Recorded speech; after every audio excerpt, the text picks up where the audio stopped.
আসসালামু আলাইকুম সবাইকে। শুরু করছি পরম আল্লাহ তাআলার নামে। আশা করি সবাই ভালো আছে। জি, আলহামদুলিল্লাহ আমিও ভালো আছি। আজকে একটি বিষয় নিয়ে কথা বলবো, সেটি হলো আমাদের মানে যারা আমাদের বয়সে বড় তাদেরকে সম্মান এবং ছোটদেরকে ভালোবাসা নেয়। আসলে বর্তমান সময়ে একটা বিষয় হয়েছে যে আমাদের যারা সিনিয়র তারা ভাবে যে তাদের তাদের জুনিয়রদের ধমক দেওয়া বা সবসময় চাপের উপরে রাখলেই মনে করবে যে সিনিয়রদের সম্মান করবে, ভয় পাবে। আসলে বিষয়টা ঠিক তা না। আমাদের উচিত হলো জুনিয়রকে ভালোবাসা।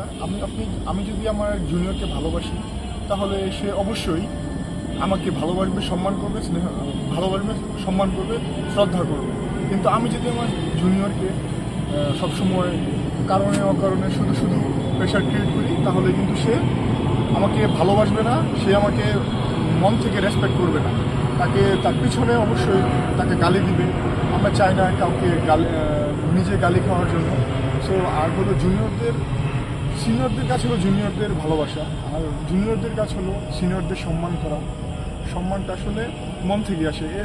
সম্মান তখনই আসে যখন একজন সম্মানের জন্য যোগ্য হয়ে থাকে। যেমন আমি একজন জুনিয়র, আমি যদি আমার সিনিয়রকে সবসময় সম্মান করি, যেমন সম্মানটা হবে যে তার আচার আচরণ, ব্যবহারে এবং তার পারপার্শ্বিক বিবেচনা করে। যেমন আমি জুনিয়র, এখন আমার সামনে এক সিনিয়র যদি সবসময় খারাপ ব্যবহার করে, সবসময় ভুল ধরে, তাহলে কিন্তু তার প্রতি আমার ভালোবাসা জন্মাবে না। তার প্রতি আমার জন্য রাগ জন্মাবে, ক্ষোভ জন্মাবে। তার জন্য তাকে আমি সামনে সম্মান করব, কিন্তু তার পিছনে কিন্তু আমি সম্মান করবই না। মানে সম্মানটা জাস্ট এটা দেখানো সম্মান, এছাড়া আর কিছুই না। আসলে এই সম্মানের কোনো মূল্য নেই, কারণ আমাদের মরতে হবে। আমাদের দুনিয়াতে আসছি 2 দিনের জন্য, মরতে আমাদের হবে। আজকে আমি অসুস্থ, হ্যাঁ, আমার মরা চিন্তা আছে, সবারই মরা চিন্তা আছে। এখন যদি মনে করেন এই 2 দিনের জন্য এসে আরেকজনের মনে কষ্ট দিয়ে নিজেকে খুব বড় মনে করি, তাহলে কিন্তু এটা আসলে হয় না। এটা হলো আমরা যেখানে কর্মস্থল কাজ করি না কেন, প্রতিটা কর্মস্থলেই হয়ে থাকে। কিন্তু এটা মনে রাখতে হবে যে কর্মস্থলী, পরিবারের জায়গা।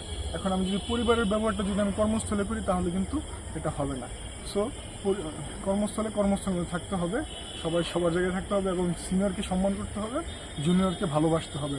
এই ভালোবাসার মাধ্যমেই আমাদের বন্ডিংটা আরও ভালো হবে এবং ভ্রাতৃত্ববোধ আরও প্রখর হবে। তাই আমাদের সবাই এই দিক দিয়ে বিবেচনা করা দরকার।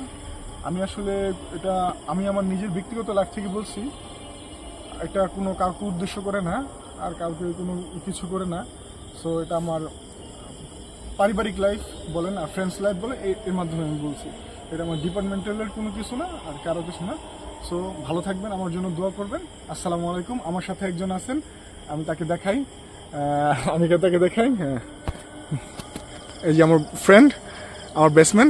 সালাম দাও। আসসালামু আলাইকুম। আমি কিছু বলতে পারবো না, তুমি অনেক কিছু বলছো, ওতে যথেষ্ট পরিমাণ হয়ে গেছে। আচ্ছা, ঠিক আছে। সো আপনারা সবাই আমাকে লাইক করবেন, শেয়ার করবেন।